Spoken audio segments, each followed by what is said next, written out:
Welcome back again. आज हम देखेंगे यहाँ पे classification of the transactions.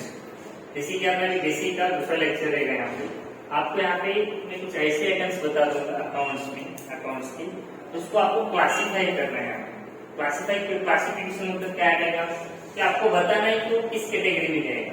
Personal में जाएगा, पर्सनल अकाउंट्स में जाएगा, या रियल में चला जाएगा, या तो फिर लास्ट वाला कौन सा है, नॉमिनल अकाउंट्स। बराबर, आपको यहाँ पे आइडेंटिफिकेशन करना है, क्लासिफाई करना है। ठीक है, एकदम आसान काम है यहाँ पे, आपको आराम से याद रखना है यहाँ पे। ठीक है, अभी कैपिटल सोचना है आपको कि मतलब किस कैटेगरी में है। मैंने बता दिया होगा आपको पहले। कैपिटल कहाँ पे आएगा, पर्सनल में, क्योंकि कौन इन्वेस्ट करता है वहाँ पे, प्रोप्राइटर इन्वेस्ट करता है, ओनर इन्वेस्ट करता है कैपिटल इनटू दिस बिजनेस। बराबर है, तो यहाँ पे आएगा आपका कैपिटल। ठीक है, ये हो गया पहला। दूसरा आइटम है आपका, बाद में लिखा है, दूसरा है ड्राइंग। ड्राइंग कहाँ पे आएगा, ये भी पर्सनल में चला जाएगा ड्राइंग। बराबर है, ये भी कहाँ पे चला जाएगा, ड्राइंग पर्सनल में चला जाएगा। अब कैश, नेक्स्ट आइटम है वहाँ पे कैश पे मतलब बड़े कैश पे रहने दो, कैश रहने दो। कैश आपको कहाँ पे आएगा, रियल में आता है। मैंने आपको एग्जांपल लिख के दिए थे पहले लेक्चर्स में कि मतलब रियल अकाउंट के कितने आइटम्स रहेंगे, उसके बाद नॉमिनल कितने रहेंगे। यहाँ पे कैश पेड हो या कैश रिसीव्ड हो, जो कुछ भी कैश रहेगी आपके यहाँ पे रियल में चली जाएगी। बराबर है। देन नेक्स्ट है वहाँ पे कैश रिसीव्ड, वो भी रियल में चली जाएगी कैश रिसीव्ड। मैंने अभी कहा है कि मतलब कैश पेड हो या कैश रिसीव्ड हो, both kind of cash it will comes under the category and under the head of real account. So cash received. ठीक है, समझ में आया? अब आगे देखते हैं। आगे यहाँ पे कमीशन पेड अभी हमने देखा था इसका एग्जाम। कमीशन पेड, हाँ कमीशन पेड, नॉमिनल में क्यों चला जाएगा, क्योंकि सर हमने पहले उसको पे कर दिया ना। इसका मतलब वो क्या होता है, एक्सपेंसेस। कमीशन दे दिया हमने उसको, इसका मतलब क्या कहेगा, वो एक्सपेंसेस हो गया वहां पे, तो हम इसको लिखेंगे यहाँ पे कमीशन। ठीक है, कमीशन हो गया। देन नेक्स्ट क्या है आइटम, कमीशन रिसीव्ड है, ये कहाँ पे चला जाएगा, कमीशन रिसीव्ड है। हाँ, सोच समझ के बताना है कौन से रूल में आएगा, रियल अकाउंट में कहाँ पे आएगा, नॉमिनल में आएगा। क्यों आएगा nominal, credit all income and gains. ये आपको रूल भूलने नहीं है, अगर रूल भूल जाए तो फिर खत्म अकाउंट्स में। कमीशन पेड हो, कैश रिसीव्ड में तो हमारे पास बेटा credit all income and gains, nominal का रूल क्या कहता है, नॉमिनल रहेगा क्रेडिट और इनकम और गेन। तो ये इनकम हो गया ना बेटा हमारे लिए। बराबर, तो नॉमिनल में चला जाएगा यहाँ पे। तो यहाँ पे कमीशन पेड रहने दो या तो फिर कमीशन रिसीव्ड होने दो, both kind of commission it will becomes under the head of nominal account. So the nominal account debit और एक्सपेंस लॉसेस और क्रेडिट और इनकम, राइट। डेबिट में हमने फिर इसको लिखा है कमीशन को। बराबर, अब ये क्रेडिट हमारे लिए हो जाएगा क्योंकि हमारे लिए गेन हो गया वहां पे, right. So both kind of commission it will becomes under the head of nominal account. Now next item is what, purchases. आपने क्या किया यहाँ पे, परचेसेस किया है मतलब क्या होता है, एक्सपेंसेस। नॉमिनल में चला जाएगा वहां पे। ठीक है, ये कहाँ पे चला जाएगा, परचेसेस नॉमिनल में चला जाएगा, परचेसेस इज एंड एक्सपेंसेस। ठीक है, आगे देख लेते हैं। नेक्स्ट कौन सा है, सेल्स। ये कहाँ पे चला जाएगा, क्या, सेल्स। परचेसेस यहाँ पे, इसका मतलब सेल्स कहाँ पे जाएगा, वो भी उधर ही जाएगा, क्रेडिट और इनकम एंड गेन्स। ठीक है, तो ये भी यहाँ पे आ जाएगा भैया, सेल्स अकाउंट। ठीक है, आगे चलते हैं। आगे क्या है, फर्नीचर। यस, ये क्या है आपकी, रियल है। रियल क्यों है, असेट्स है।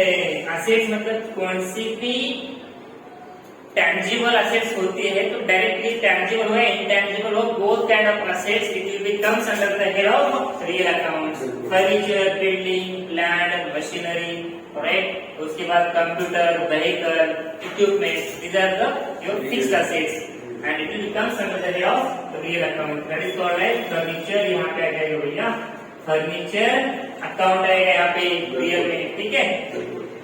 आगे क्या है, cash account, only cash account दिया है, सिर्फ कैश अकाउंट दिया है। हाँ तो मैंने इसके बारे में भी बताया आपको। वो मान लें एसेट की तरह ही है, हाँ तो इसमें पर्सनल अकाउंट हो जाएगा। एसेट पर्सनल में कैसे थी बेटा, नहीं, एसेट रियल अकाउंट हो जाएगा। रियल अकाउंट में जाती है।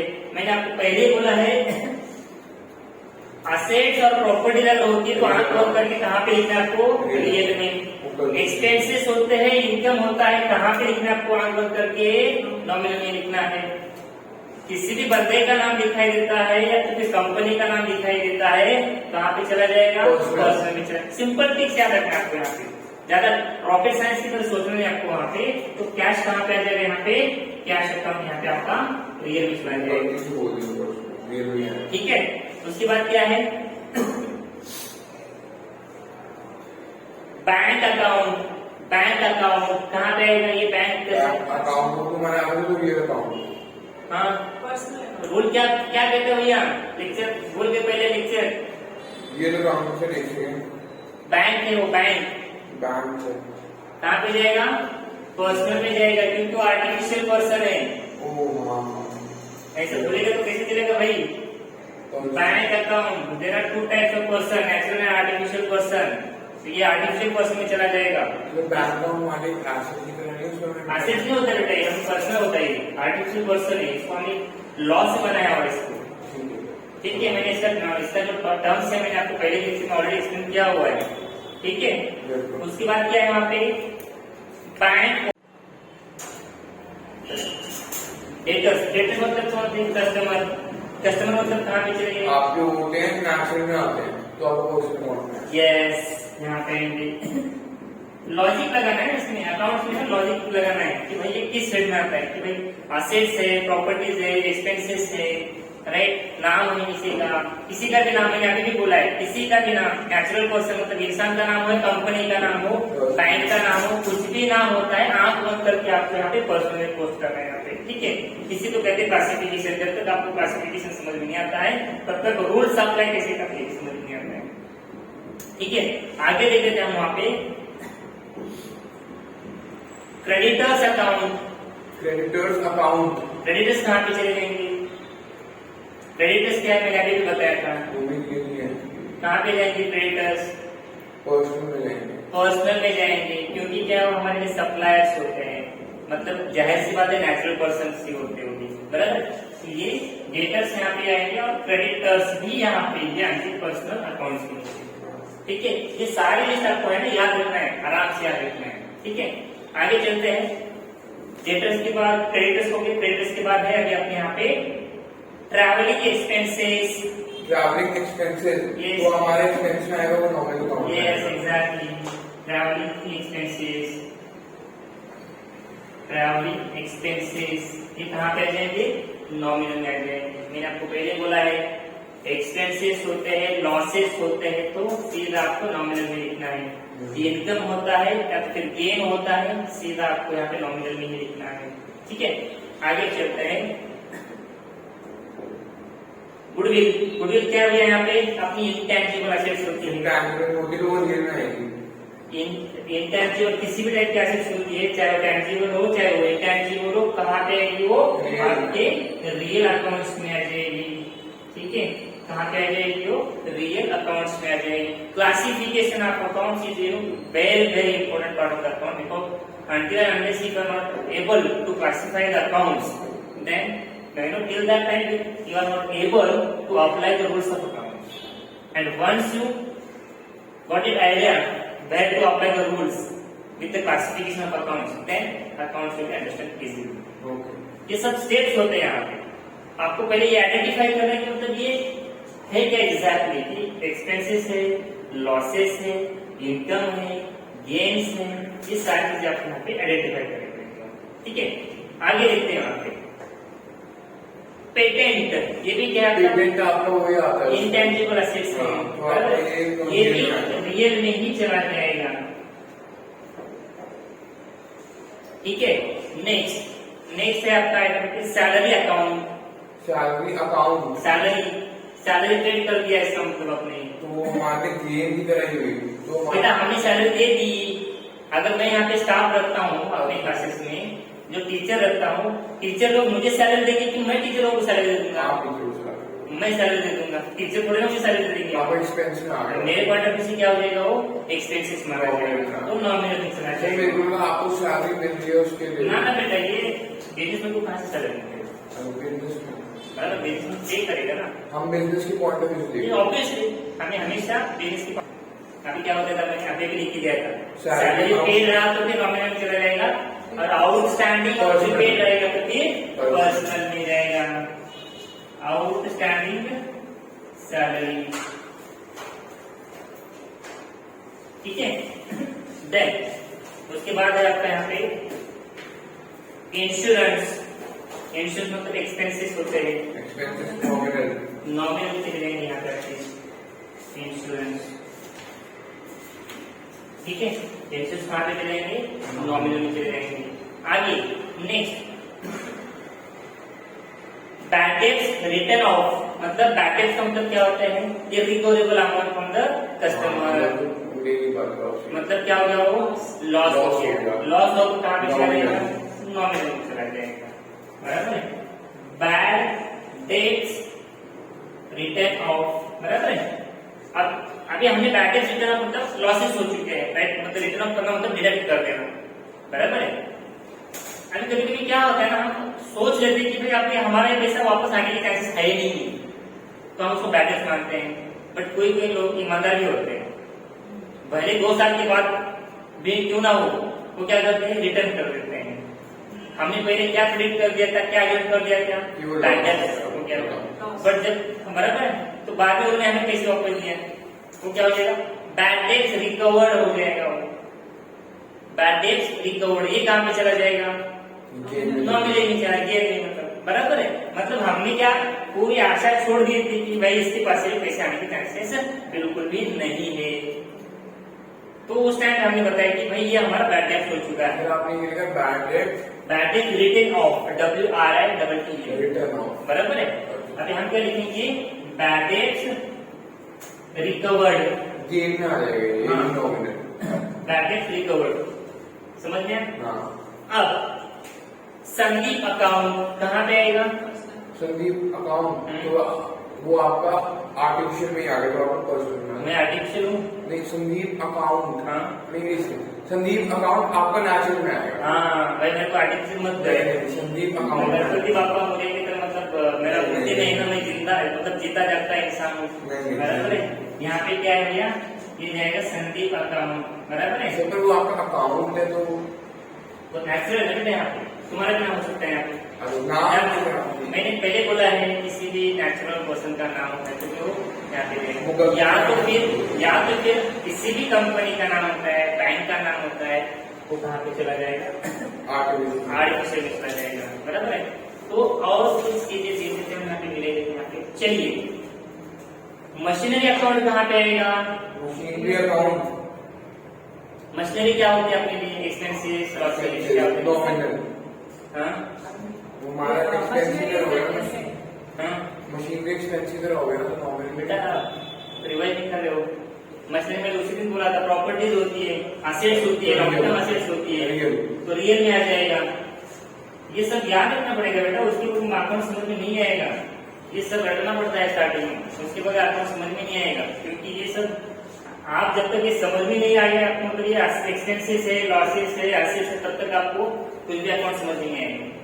इसलिए आपको पता होना बहुत जरूरी है कि भाई हमारे लिए मतलब बिजनेस के पॉइंट से एसेट्स है या आउटस्टैंडिंग है या एक्सपेंसेस है या गेन है, until and unless if you don't know about that expenses, assets and gains till that time you cannot apply the rules properly, and if you fail to identification and classification of accounts then automatically you will be posting wrongly. आपने गलत अगर classify किया है तो गलत rule apply करोगे, गलत rule apply करोगे तो वहाँ पे आपका आंसर 100% गलत हो जाएगा। अभी आपने अगर मशीनरी बोला है तो फिर नॉमिनल का रूल अप्लाई होता है। Machinery it is not a expenses, ये अपना असेट्स होता है। असेट का मतलब क्या होता है, हम ऐसी प्रॉपर्टी परचेज करते हैं कि जिसका हमें लॉन्ग टर्म बेनिफिट मिलता है हमारा। असेट्स का मतलब ऐसा नहीं कि तो खाली बिल्डिंग ही रहेगा। अभी जब हम मशीनरी परचेज करते हैं, we are producing goods from the machinery and we are getting benefit for more than 20 years. अब जैसे कि अभी फर्नीचर से आपके यहाँ पे मैंने एक ही बार परचेज किया, 5-6 साल से चल रहे हैं, अभी आगे भी 5-6 साल दे रहे हैं कम से कम, बराबर है। आपने फर्नीचर अकाउंट रियल में बोला ना? हाँ फर्नीचर है, ठीक है। अब आगे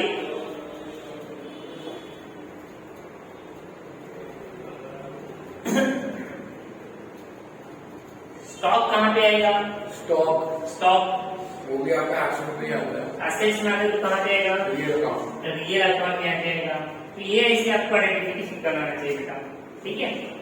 आगे देखते हैं हम वहाँ पे प्रीपेड इंश्योरेंस, प्रीपेड होगा पर्सनल अकाउंट मिल जाएगा।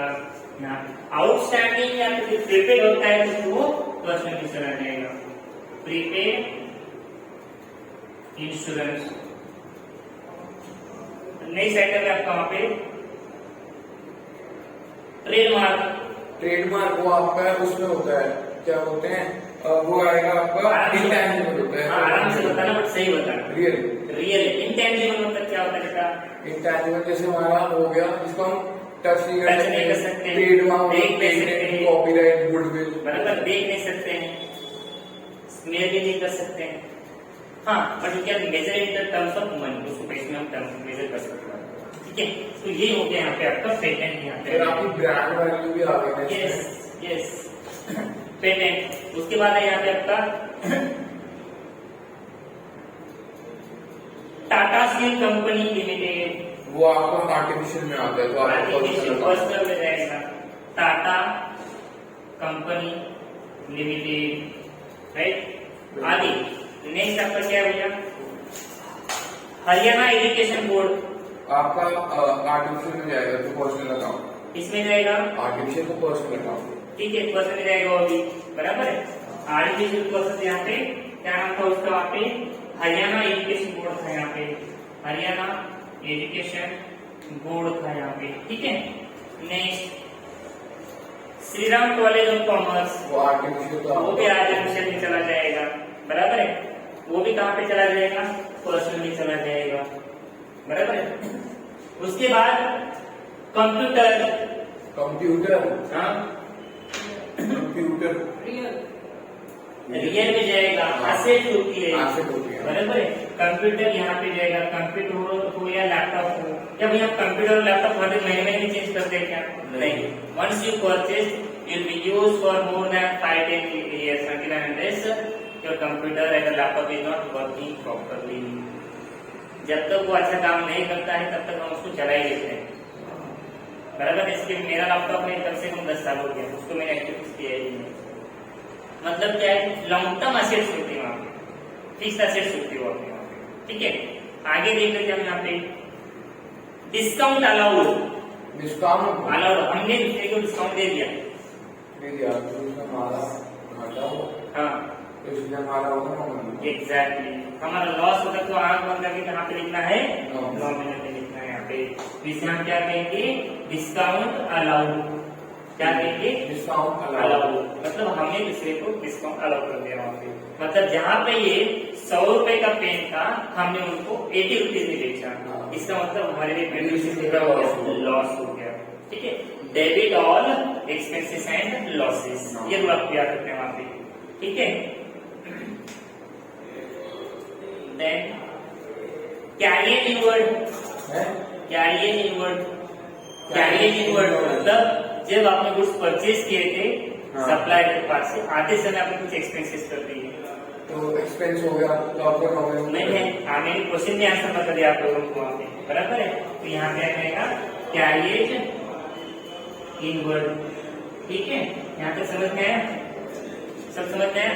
तो ये क्लासिफिकेशन का कौन सा आपको इस तरह से करना है? यहाँ पे rent received in advance, yes, तो वो हमारा वो एक तो पर्सनल में आ जाएगा, पर्सनल में जाएगा। जैसे कि मैंने आपको अभी भी बोला है, आउटस्टैंडिंग होते हैं या फिर प्रीपेड होते हैं, ये दोनों टाइप के आउटस्टैंडिंग या फिर प्रीपेड, ये सारे के सारे यहाँ पे पर्सनल अकाउंट्स में चलेंगे।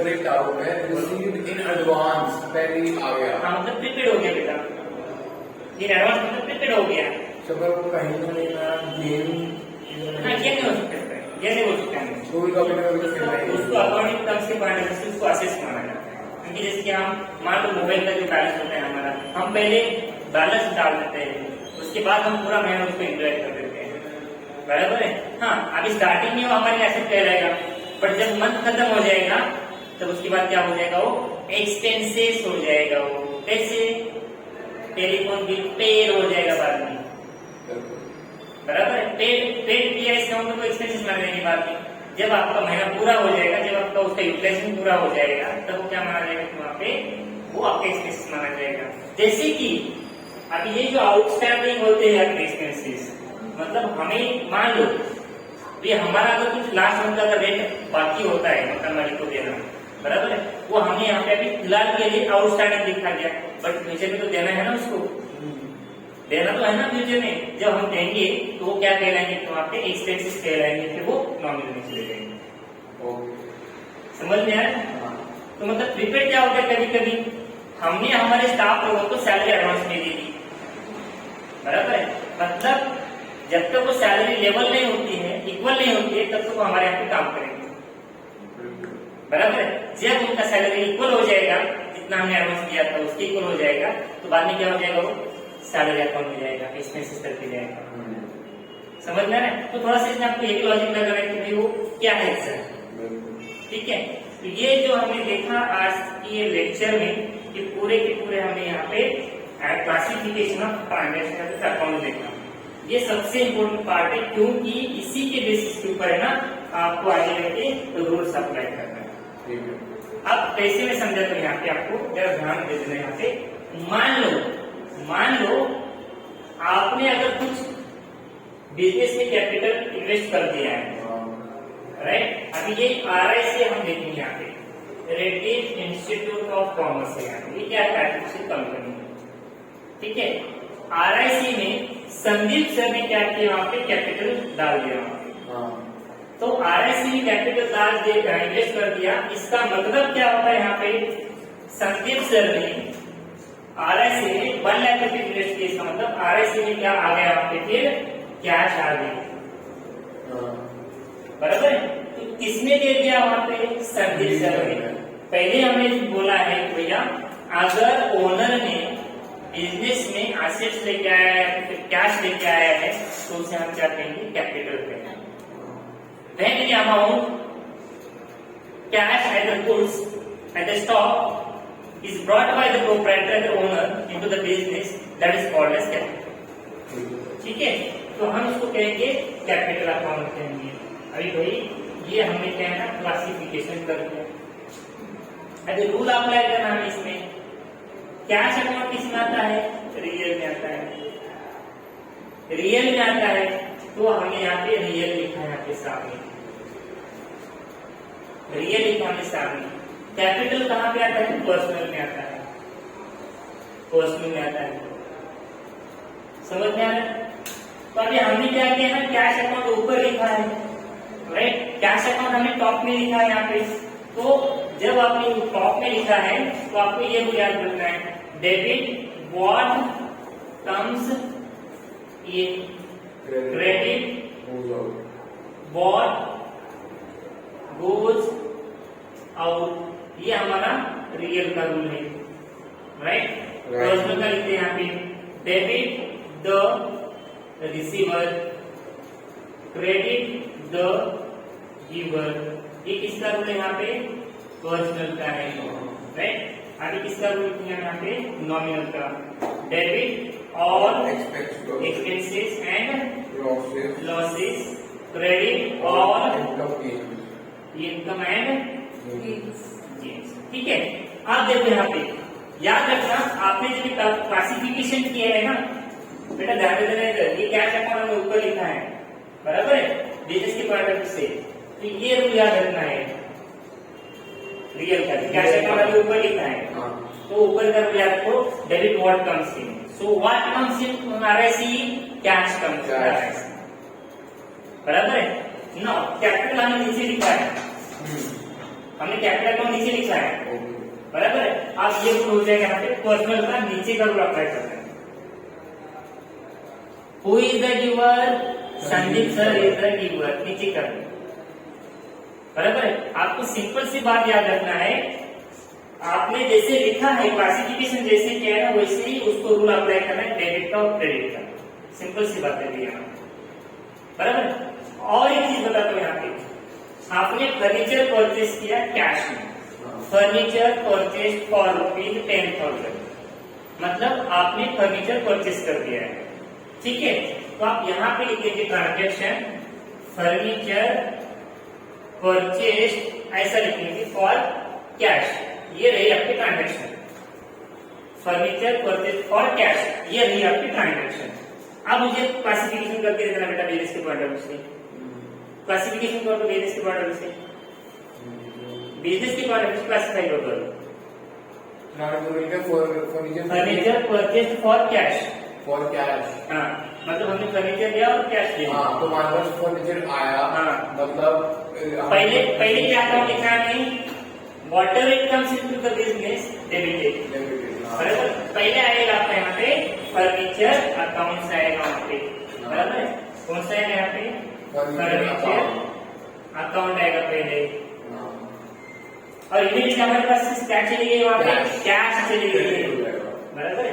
कैश चली गई यहाँ पे, कैश अकाउंट, ये both accounts it comes under their real, right. तो ये दोनों से हमारे रियल क्या जाएंगे बेटा लोग, रियल का दोनों का अप्लाई करना है यहाँ पे। और ठीक है, कैसे है यहाँ पे, furniture debit, furniture comes in, furniture comes in business and cash goes out.